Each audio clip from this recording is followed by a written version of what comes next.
Okay guys, so this week we were asked about what to do when your technique fails, how to transition out of it, and also details on the fireman's carry. I feel like there's no such thing as a failed technique until you decide that it failed for you, right? So to remedy that is always flow, taking me slow for a long time, right? So that when you run into a roadblock, like he's stiff here, then if my technique was to try to push him off and he's stiff, well, I gotta go somewhere else, right?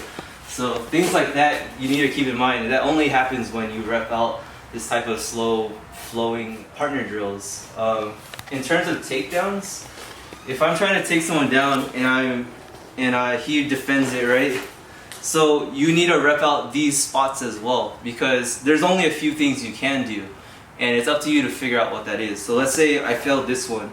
I have this arm in control still, but I need to close the distance. So maybe I need to clear this arm somehow. There's a few ways to clear the arm: over the head, underneath, or just taking it where it is, right? So if I clear the arm this way, it gives me another pathway to different options. Now I can go for the leg, go for his back.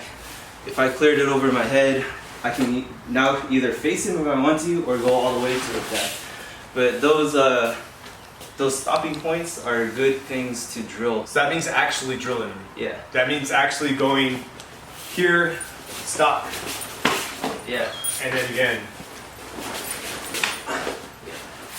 Over and over and over again. And where do you find those? It's when you're actually going like 50% or above and you hit a roadblock. Well, you tell your partner, let's stop and let's figure this out, right? Like you said, like there's no real fail technique. If you do your forms and all that kind of stuff, kind of slowly, methodically, while you're doing these things, stuff starts to just be not failures, but just transitions. Like you have a goal in mind. So Yeah. my goal in my head is to take Aaron down. Whatever happens in between are just small goals getting to that goal, right? But it's not, you're not trying to go overcome barriers, stopping, going back, and overcome another barrier. Yeah. Like the small barriers in between shouldn't stop your ultimate goal, which is the takedown. Yeah. Right? Even if he's dominating like my current position, I just try to dictate like how far I allow him to get, right, to just get myself in a more advantageous spot. So it's like before what I've mentioned before, like if I know you're gonna get me in a takedown, I don't want to land where you want me to land. I want to land where I want to land, right? Yeah. So I may try to like let you take me down and throw myself a little out of it so that you don't get the full grip on me or what have you, right? So Or even just let it go so you can go with it. And right, bring your exactly. position. Yeah, and take the momentum and have you like roll off me or something, right? So Let's try this out. We're gonna take me, and I'm going to commentary my thought process out loud, and then for like 20 seconds, and then see if you can do it yourself for like 20 seconds. So I'm gonna go for the arm drag here. He's countering here, so I'm gonna duck under this arm. The first stab was the arm drag. He's leaning onto me. I'm gonna grab his belt so I can recenter myself. Now I have control of his back. He has my arm in Kimura, so I gotta get this back, but my goal is still trying to take him down. So I'm transitioning to here, gonna push him down. He's on his side, so all I need to do is pull him off center, and that's gonna take him down that way. So all these things are happening in your head, right? But the ultimate goal is that takedown. yeah. So a lot of times I'll start thinking right away like I want this. So I'll start trying to just control Michael's chin, and if I can push up, and then whichever, and if I'll just start thinking chin, chin, chin the whole entire time. So whatever he's doing, my hands are going to gravitate towards that. So even if we're here, I'm just going to start pushing at his chin.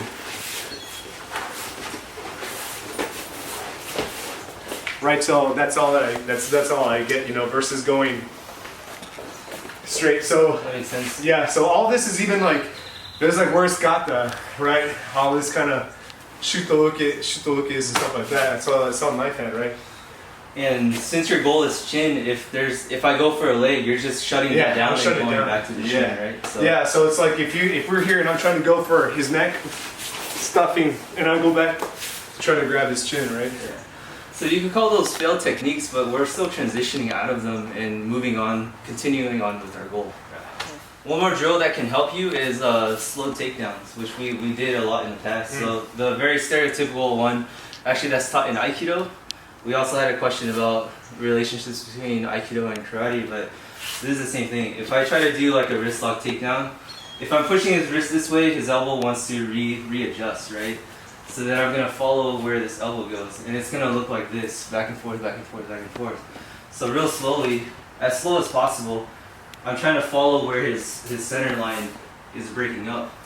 He's trying to readjust, and as I'm going down towards the floor, eventually he gets to the point where his center line is gonna collapse, and I'm gonna get the complete takedown.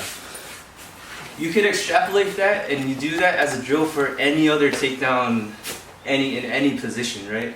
So this one's an easy one, or that one that you see in karate a lot, pushing the head down, pulling the arm up.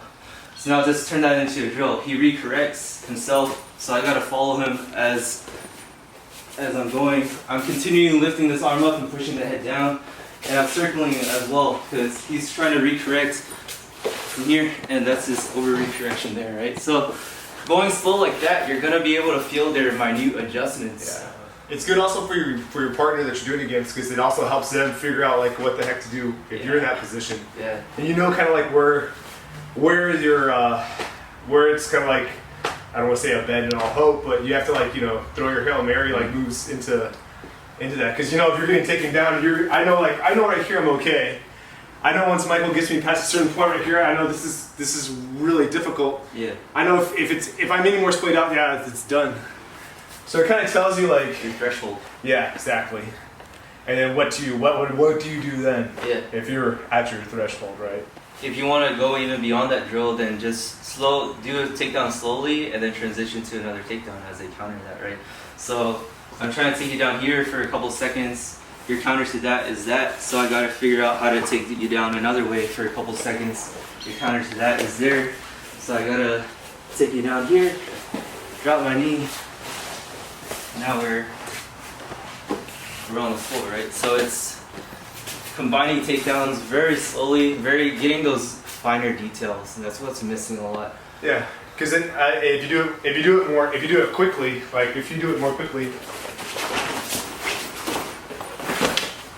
that's how this thing starts to look, right? Yeah. So, but if we never drilled like that, then what you're gonna do is try to push. You're just gonna be like right? And then you break your wrist and yeah. Yeah. So things to keep in mind, drills to do, what to do when you fail a takedown or transition. So we got a question on the fireman's carry, or specifically this throw from Wansu Kata, when people go like this.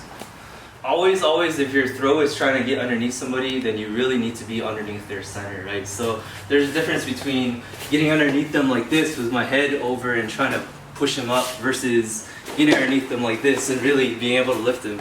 It's the mechanics of like lifting a box, right? You want to lift the box with your back straight, using your legs more than your back. And then you want to also think of your opponent, human beings, as kind of like teeter-tottering right around their center. So his center's here. Further I get under his center, the more his top will go over and his bottom out from under him, right? Yeah, there's a sweet spot on the human body that's kind of like a seesaw, right? So everything balances on that. Even if you're laying parallel with the floor or horizontally, you're gonna have a sweet spot where you're top heavy or bottom heavy. Your goal as the person doing the throw is to find that sweet spot as best as you can. And by aiding yourself with pulling and also pushing from underneath. So one thing is not to try to always dive into him. Maybe pull him into you, meet in the middle. That can help out a lot as well. If I'm doing this does have to work for me, right? So that I can just meet him here in the middle. My arm continues this motion here.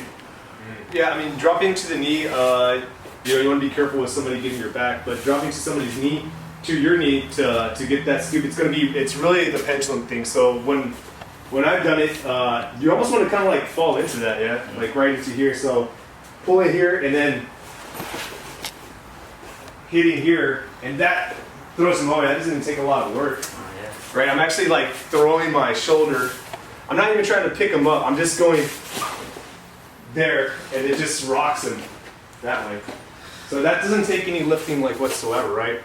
And like this shoulder is bumping here. So, I mean, what can happen is like, I can come here, and even if I fail here, I at least have this leg for the takedown, right? if like my hand slips off of his, I can't complete the grip or something like that. That's a good point. That's exactly how like the Haraigoshi or Uchimata, these type of things.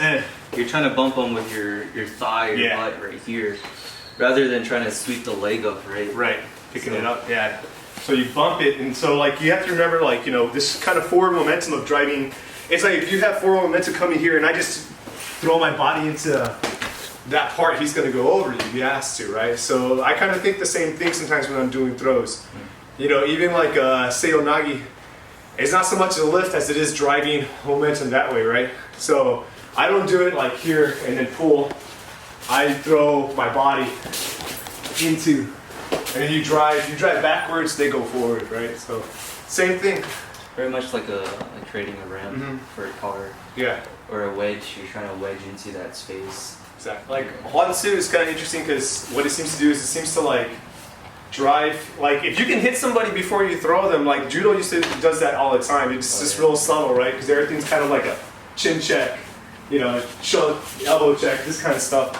So it's the same thing. If you're coming here, popping somebody here, and then scooping under, pushing, is going to be way better than just me coming here, tussling with the guy, and like, yeah, I'm going to do a fireman's carry. No, it's way better if you're here, and you can go, slaying up, and come through, you know.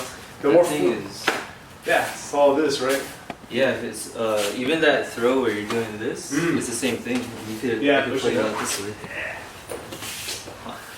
Thanks a lot again for these questions. It really helps us, and I know we're helping you guys, but it's helping us like re-question ourselves as well and reanalyze what we know. So thanks for the questions on the fireman's carry and also the failed transitions, because these are things we've trained, we've drilled before, and it's good to hear that people are being cognitive and asking these right type of questions.